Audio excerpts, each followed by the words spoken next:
Les maladies inflammatoires chroniques de l'intestin dit MICI, telles que la maladie de Crohn ou la rectocolite hémorragique, sont des pathologies particulièrement invalidantes.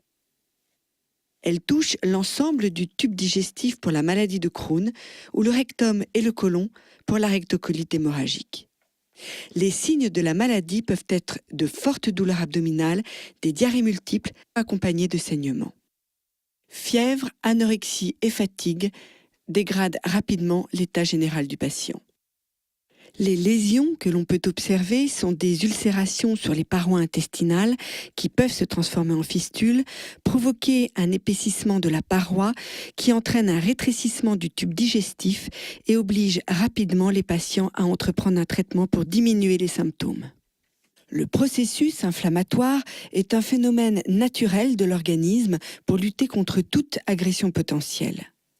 Le système immunitaire produit alors un certain nombre de signaux appelés cytokines qui déclencheront l'inflammation. Malheureusement, et ce pour des raisons encore mal connues, le système immunitaire peut parfois maintenir à tort la réaction inflammatoire qui se transforme en syndrome inflammatoire chronique et non contrôlé.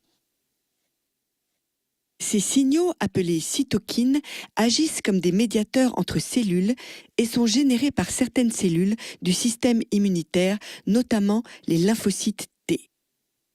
Voici quelques exemples de cytokines pro-inflammatoires, IL-1, IL-6 et le TNF-alpha ou facteur de nécrose tumorale. La production excessive de ces médiateurs de l'inflammation, en particulier le TNF-alpha, peut conduire rapidement à l'inflammation intestinale chronique qui entraîne la lésion des muqueuses du tube digestif. Voici leur mécanisme d'action. Lorsque le TNF-alpha est produit et relâché dans le sang, il interagit avec une autre cellule munie de récepteurs de TNF-alpha. Après fixation à ces récepteurs, il va induire une surproduction des différentes cytokines pro-inflammatoires. C'est l'inflammation chronique. Douleurs, ulcères, inflammation de l'ensemble des intestins font leur apparition. Il faut agir. Un des moyens de réduire l'inflammation chronique est de modifier la réponse du système immunitaire en utilisant des agents biologiques comme les anti-TNF-alpha.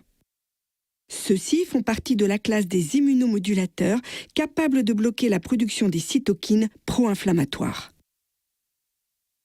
Inflectra est un anticorps monoclonal qui appartient à la famille des anti-TNF-alpha qui ont révolutionné le pronostic de ces patients et qui ont considérablement amélioré leur qualité de vie. L'injection par voie intraveineuse d'Inflectra va permettre, à travers plusieurs mécanismes d'action, de neutraliser la production des cytokines pro-inflammatoires et éliminer l'inflammation.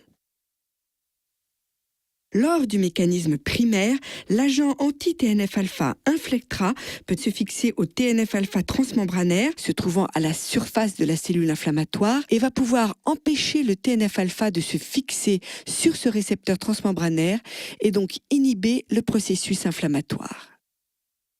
Il peut également se fixer au TNF soluble circulant dans le sang et neutraliser ainsi la cytokine pro-inflammatoire TNF-alpha. Inflectra permet d'inverser le signal de production de cytokines, médiateurs de l'inflammation. Il entraîne également l'apoptose, c'est-à-dire l'autodestruction de la cellule inflammatoire. Le mécanisme secondaire, dit de cytotoxicité dépendante du complément, permet au fragment C1q du complément de reconnaître le fragment Fc d'Inflectra et d'activer la cascade du complément, entraînant la destruction de la cellule. Le troisième mécanisme d'action, dit ADCC ou cytotoxicité cellulaire anticorps dépendante, est médié par des cellules effectrices comme les macrophages avec leur récepteur FCR qui va reconnaître le fragment Fc d'Inflectra et détruire la cellule inflammatoire par phagocytose. En quelques semaines, les patients bénéficiant d'un traitement par anti-TNF-alpha, comme Inflectra, peuvent observer une nette diminution des symptômes, éviter ainsi le recours à la chirurgie et profiter de leurs activités habituelles dans le cadre d'un retour à la vie normale.